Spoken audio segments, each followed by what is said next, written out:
എന്തായാലും സന്തോഷമുള്ള കാര്യമാണ്. സജോ ദേവസ്യ നമുക്കൊപ്പം ഉണ്ട്. Sajo Devasya, good evening. General secretary സ്ഥാനത്തേക്ക് വന്ന കുക്കു പരമേശ്വരനെതിരെയാണ് കൂടുതൽ പരാതികളൊക്കെ വന്നത്. ആ പരാതികൾ ഉയർത്തിയ ആരോപണങ്ങളുമായി വന്ന നമ്മൾ ഇതിനിടയിൽ ഒരു പെൻഡ്രൈവ് എവിടെ എന്നുള്ള വാർത്തയും ഇതിനിടയിൽ വലിയ രീതിയിൽ ചർച്ചയായതാണ്. ഇപ്പോൾ പെൻഡ്രൈവ് എവിടെയെന്ന് ചോദിച്ചവരടക്കം വോട്ട് ചെയ്തിട്ടുണ്ടാകണമല്ലോ. വലിയ ഭൂരിപക്ഷത്തിലാണോ കുക്കുവിന്റെ ജയം?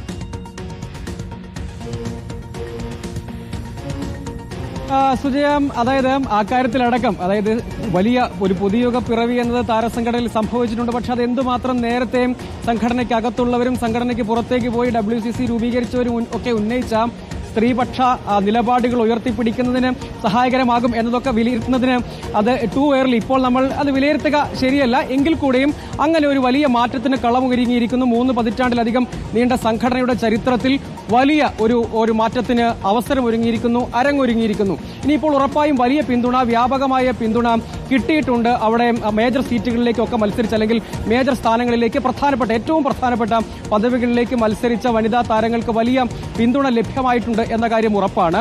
പക്ഷേ ഈ തിരഞ്ഞെടുപ്പിന്റെ ഭാഗമായി തന്നെ സംഘടനയിൽ ഉയർന്നു വന്ന പലതരം ആഭ്യന്തര ഭിന്നതകൾ അത് വിഴുപ്പലക്കലായി പോലും പൊതുവിടങ്ങളിലേക്ക് കടന്നു വരുന്നത് കണ്ടു. അതുകൂടാതെയും സംഘടനയ്ക്കകത്തുനിന്ന് സ്ത്രീകൾ ഈ കാലയളവിൽ ഉടനീളം നടത്തിയിട്ടുള്ള പോരാട്ടങ്ങൾ, ആ പോരാട്ടങ്ങൾക്ക് അകത്തുനിന്ന് കാര്യമായ പിന്തുണ ലഭിച്ചില്ല. ഇനിയിപ്പോൾ അങ്ങനെയുള്ള ചേരിയുടെ ശബ്ദമോ മൗത്ത് പീസോ ആയി ഭരണസമിതിയുടെ തലപ്പത്തേക്ക് വരുന്നവർ ആകരുത് എന്ന അഭിപ്രായമുള്ളവരും സംഘടനയിൽ സജീവമായി തന്നെയുണ്ട്. അതുകൊണ്ട് ഉറപ്പായും അമ്മയുടെ ഭാവി ഇനി അല്ലെങ്കിൽ ഈ പുതിയ നേതൃത്വത്തിന്റെ മുന്നോട്ടുള്ള പ്രയാണം താരസംഘടന AMMയുടെ ഇതിൽ നമുക്ക് മറ്റൊരു കാര്യം കൂടി അറിയാനുണ്ട്.